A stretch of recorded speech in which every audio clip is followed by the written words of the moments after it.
We must risk to succeed. You know, as business owners, we risk our capital every day. And when we face a risk, we're exposed to a potential opportunity that may lead to either increased profits or who knows. It's a risk. But it's an opportunity in a business to grow. Risk is like breathing. It's a given. And that's what we're talking about today. Opportunity risks. Hey, this is Greg McAfee, and welcome to the Greg McAfee Show. Now let's get started.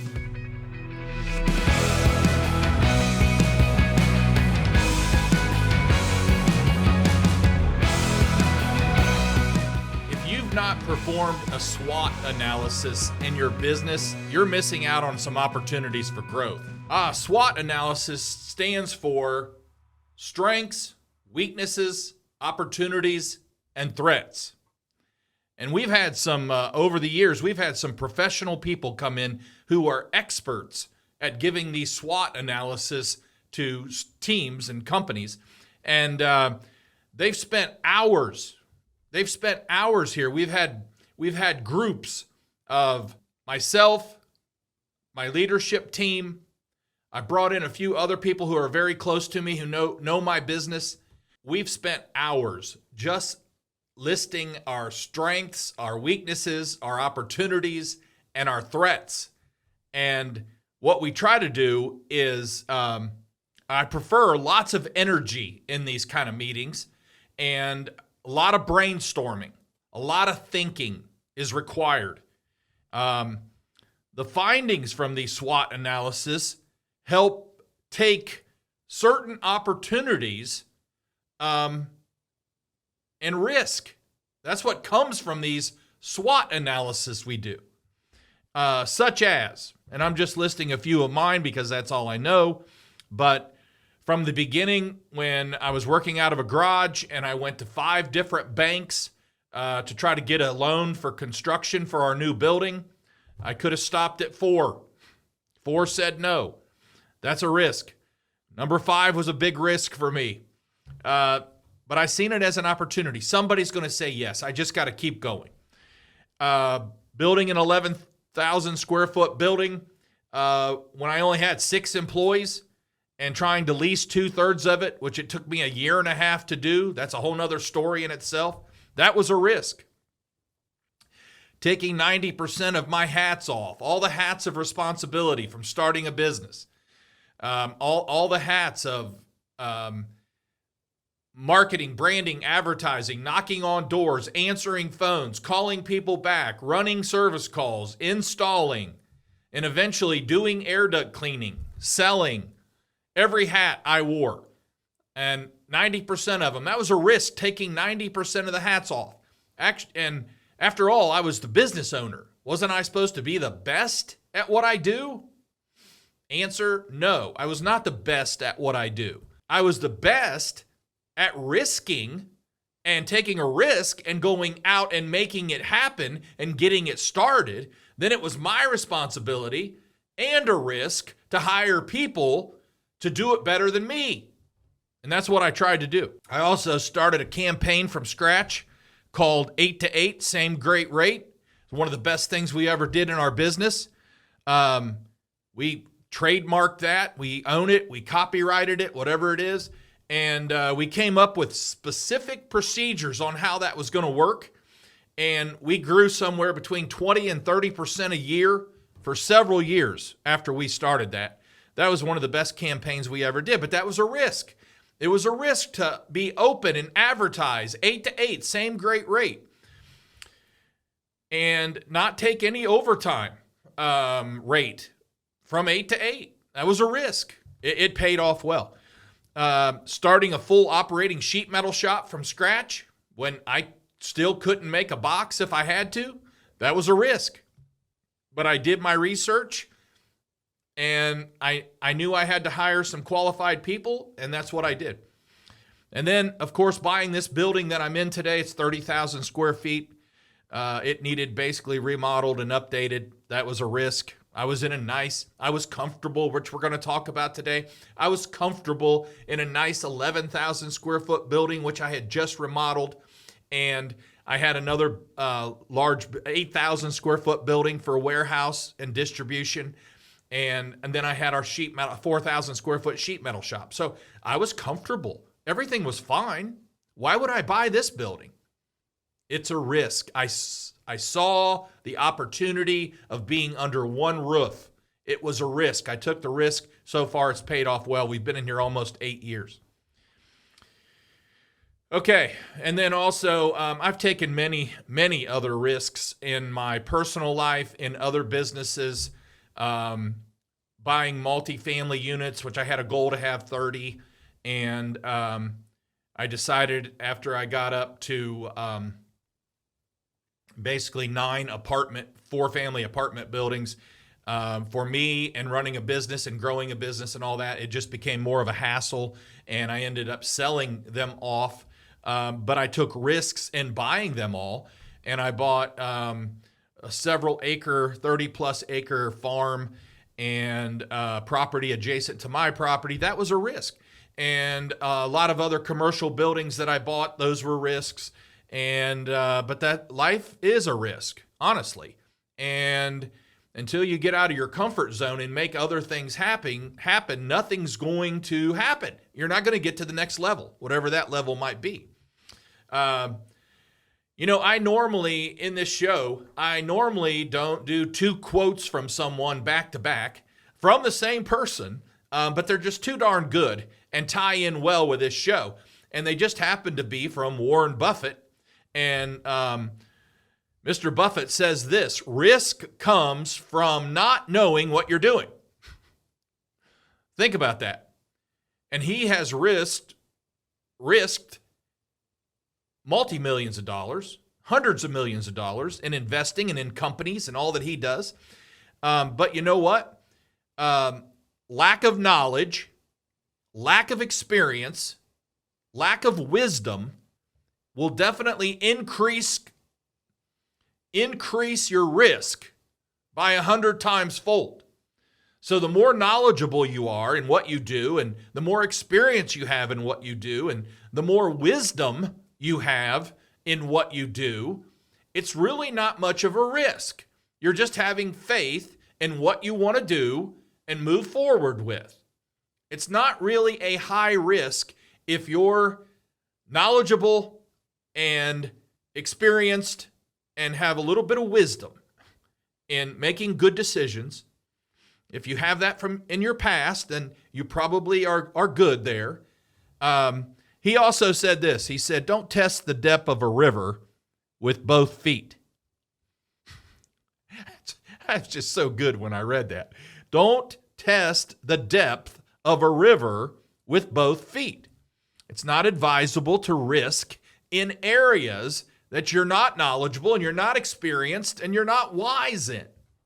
So don't put both feet in until you test with one foot, until you learn more, until you gain more wisdom, and until you have more experience. That's just some really, really good advice from a guy who's probably risked the most. Okay? I often hear business owners say things like this.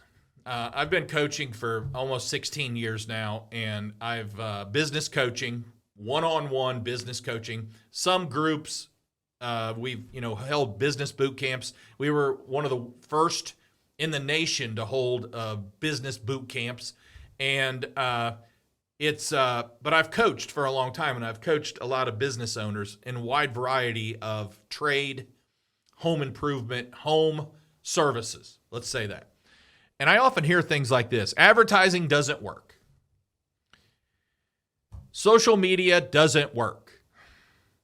And I often have to ask, have you taken the time to learn about it?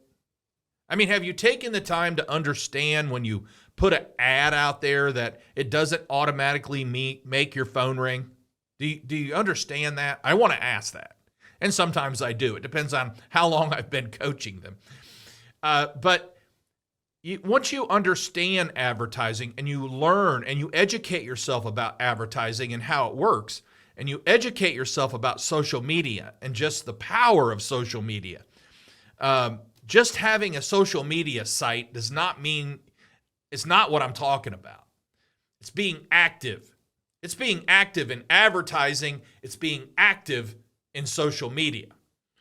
And let me just give you an example, because all I know is what we do here.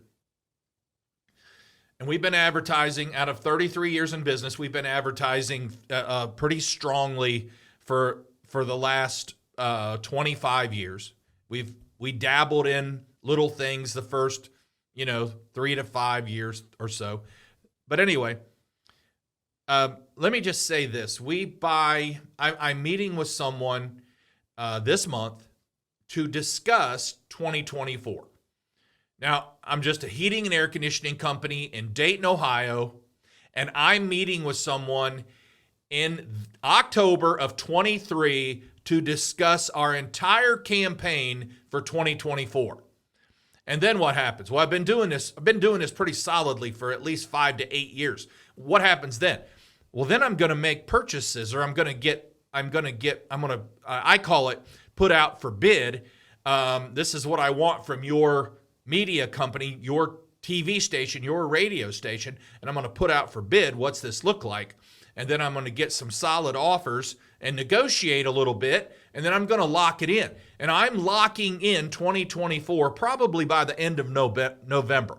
So by the end of November, give or take, I'd say 85 to 90% of my media buy is locked in by the end of November for the next year. I won't even explain the benefits of that, but it's wise. It's planning, and I know what I'm doing. I'm not saying I know what I'm doing all the time. I'm saying I know where I'm going to be in 2024, and I know where I want to be in 24 and why I want to be in it in 24. Because I have goals for where I want to go in 24, so I want to be in these shows, on these stations, at these times, or these games, or these events, or this sponsorship, or this weather station, whatever it might be. Okay? So it's a plan. But advertising is a risk. I mean, we could, in Dayton, Ohio, it's a bigger risk than it is anywhere else in the West or in the South. Because in your area, if you're in Texas or Arizona or those areas there, you're going to have 100+ degree summer almost every single summer. You know that. It's been going on for years. We don't have that advantage in the Midwest. We don't have that advantage. We might get a 90 degree day. We might only have 65 to 7 degree summers. We have no idea. So I could invest in this. I can advertise, and it's an investment, and it's a risk because it might not work. I mean, nobody cares who you are or what you're doing in heating and air conditioning when the temperatures are extremely mild. So it's a risk, but I'm willing to take the risk. I'm having faith, God, provide good weather, hot weather, cold weather. So keep us top of mind in everybody's face, basically, everybody's eyes, see eyeballs on this, and times when they need us. And that's what I'm hoping for, and that's the risk that I take. But if you've not educated yourself in this, or you've not met with someone that knows how to do advertising, marketing, branding, and social media, then shame on you. Shame on you. Of course it doesn't work. It's not going to work for anybody who doesn't invest in it and take the time to learn how it works. So evidently you'd just rather be stagnant and comfortable in where you're at, wherever that at may be. Okay? Nothing works, folks. Nothing works in business until we figure out how to make it work. So with that, my famous line, here's three things that will help you with risk taking. Are you ready? Okay, number one is take small steps. Challenge your status quo. Start learning more about what you do and what you want to do. Educate yourself in what you want to do. Know your field better than anyone else in your market. Educate yourself in it better than anyone else. You know, I was just working for a company when I started my business. I didn't have any business education. I didn't have a whole lot of experience and background in heating and air conditioning. I just had the drive to start a business. So I had to educate myself in heating and air conditioning, the market, not just necessarily how to fix things or technically how everything works. That interests a lot of people. That doesn't interest me as much. I've got guys on my team that can do it blindfolded. I don't need to know all that. I do need to know, though, how to grow a business. I need to know how to keep people busy. I know how to provide jobs, and I know how to provide hours for people to keep them busy. That's my job. So I didn't get into the technical side of things. I got into learning about HVAC businesses and visiting other companies who were much, much more successful than me. And I'm a sponge. I learned from that. I still talk to people every day who are running bigger businesses than me and are successful doing it. Not just bigger. You can have bigger businesses somewhere in a hot climate and not necessarily be successful. Because my grandma could go there and start a business and be successful just because it's hot. So, but have a business who it's fine-tuned, it's professionally managed, and it's continuing to grow because there's systems in place, not just because of the weather. Okay? So, take small steps. Read how to do it.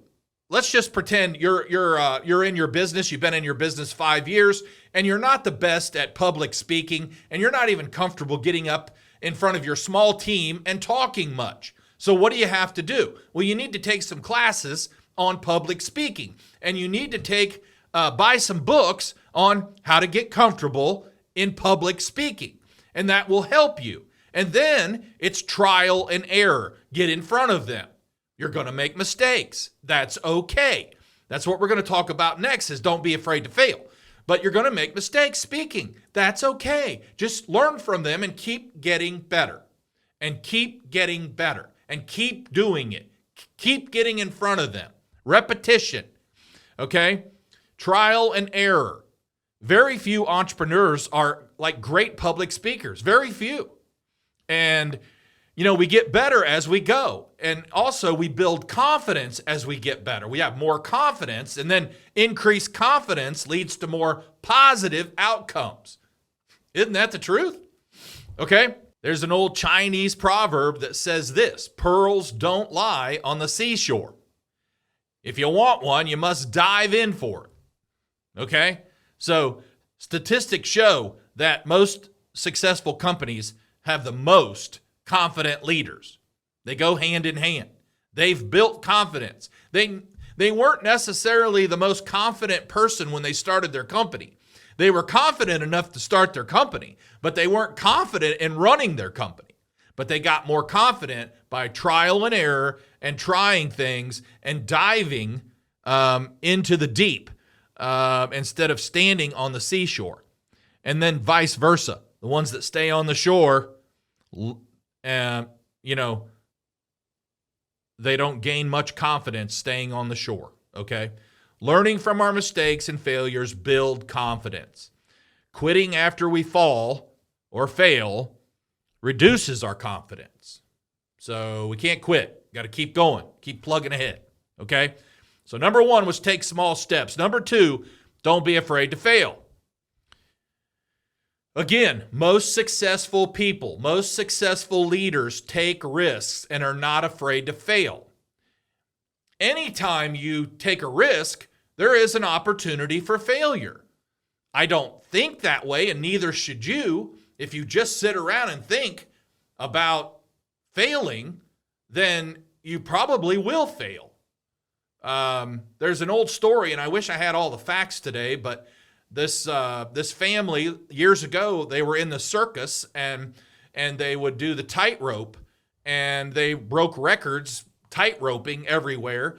And for the first time ever, one of them said something about falling. I hope I don't fall today. And he fell to his death that day. So when you start thinking negative, when you start thinking about it wrongly, and thinking that you're going to fail, I mean, for goodness sake, if you're listening to this podcast and you're in business, I don't think you started off your business thinking about failure.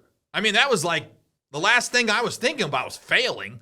Now I had people tell me that I would fail and I'd never make it, and certain things I did was my downfall, but I never thought that way. I was quite the opposite. Okay? So we learn from our small mistakes, and it can help us avoid bigger ones later. So learn from our small mistakes. We must drop the ego.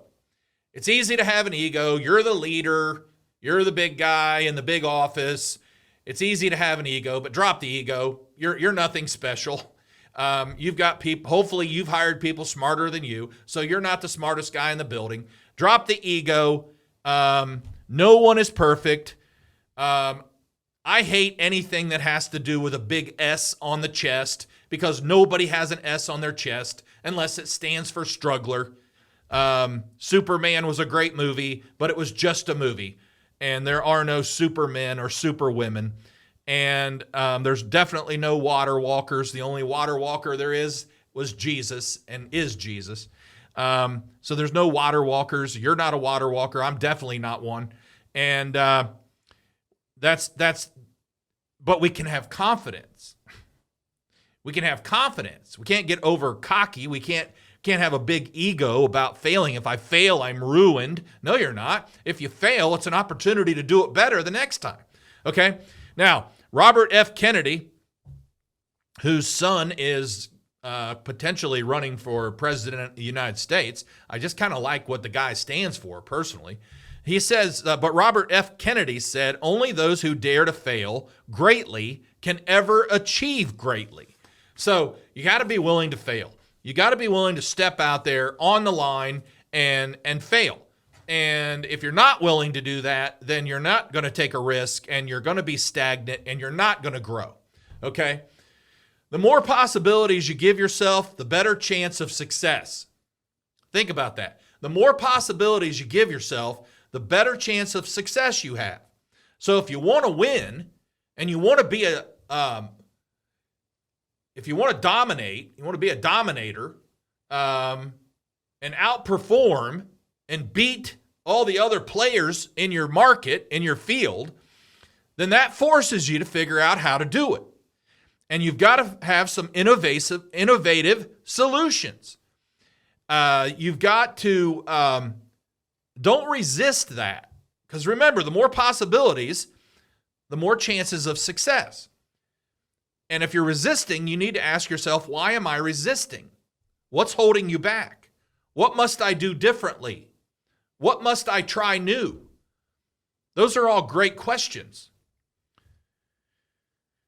Eleanor Roosevelt said, do one thing every day that scares you. It's doing something outside that comfort zone.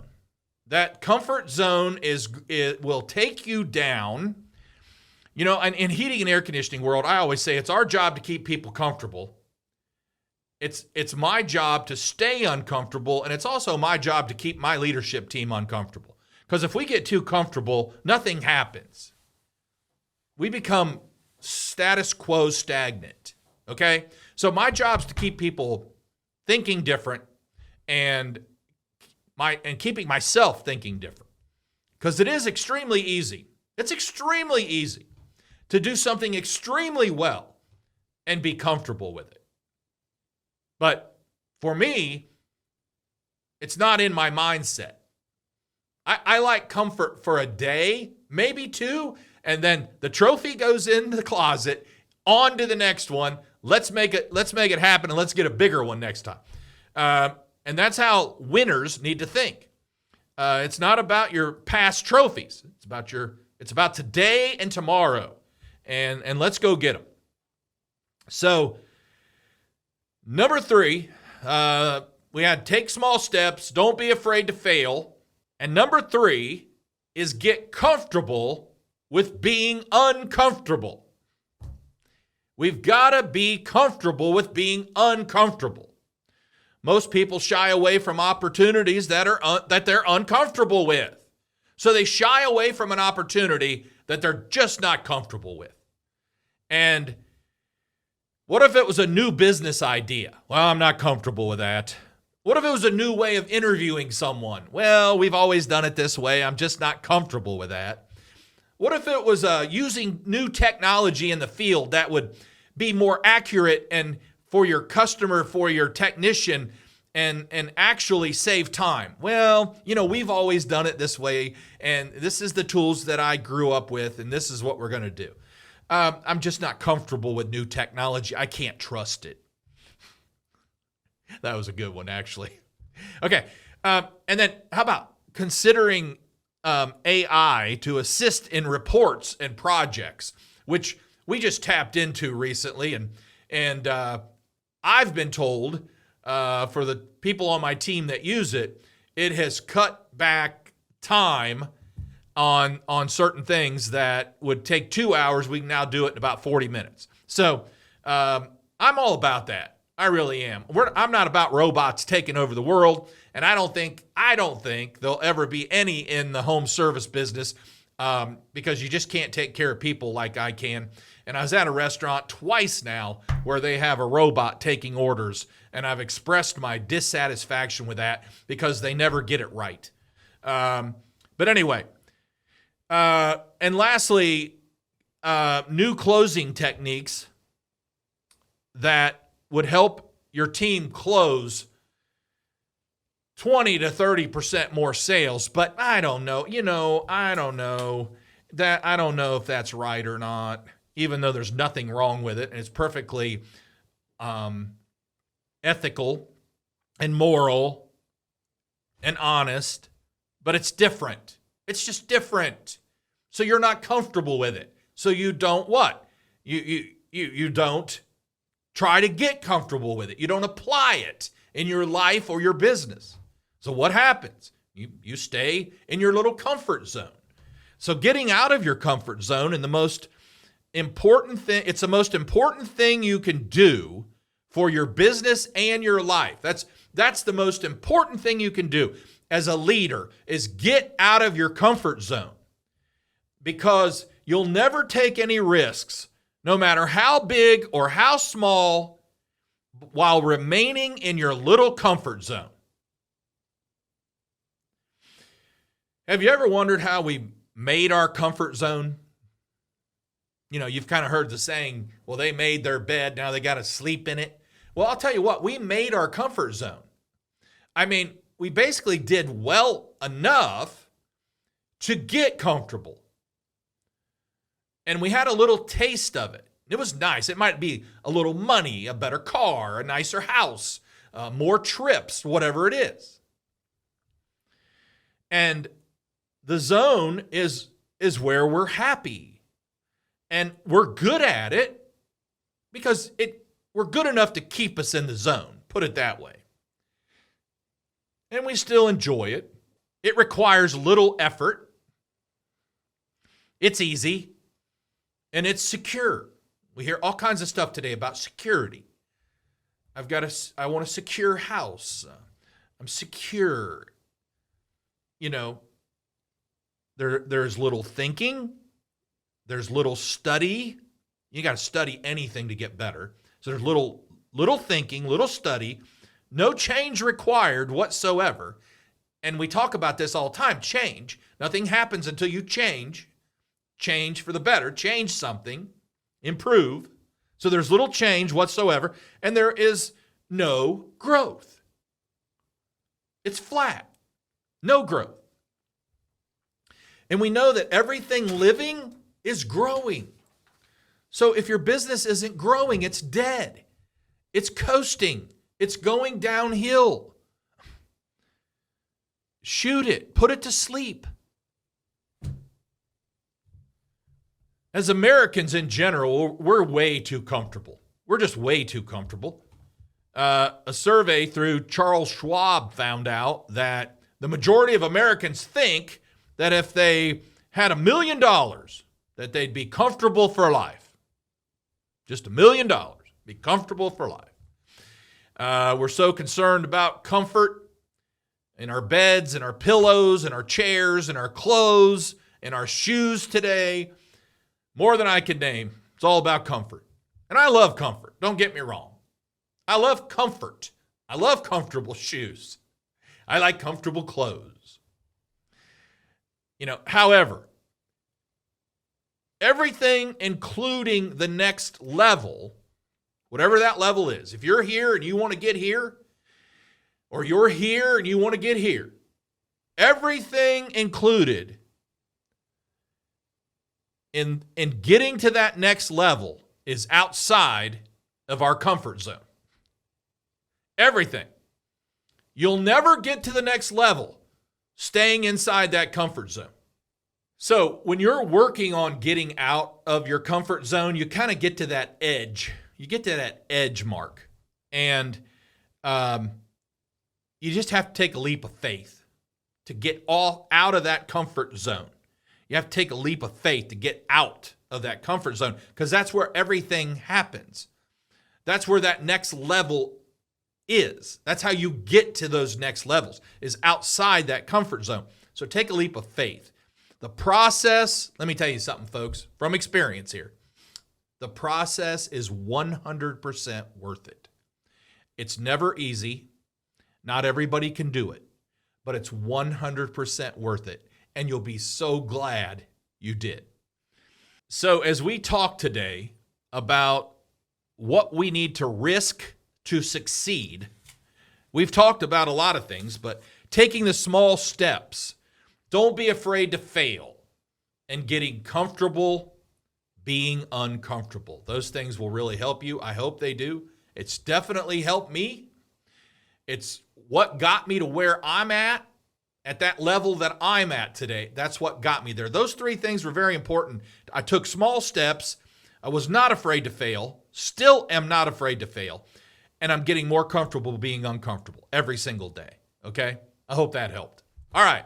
So before we wrap up, if you're watching on YouTube, don't forget to like and subscribe below. You can also support this podcast by rating and reviewing on iTunes or your preferred listening platform. Keep listening. I'll do my best to keep challenging you. Don't forget to follow us on Instagram and Facebook at The Greg McAfee Show. No spaces, no underscores. And tune in next week. As always, I'll be challenging you. I still have 3 pretty cool people to interview. One starts next week, and then we'll get that edited and get it live. So thanks for listening. God bless. Carry on, and have a great day.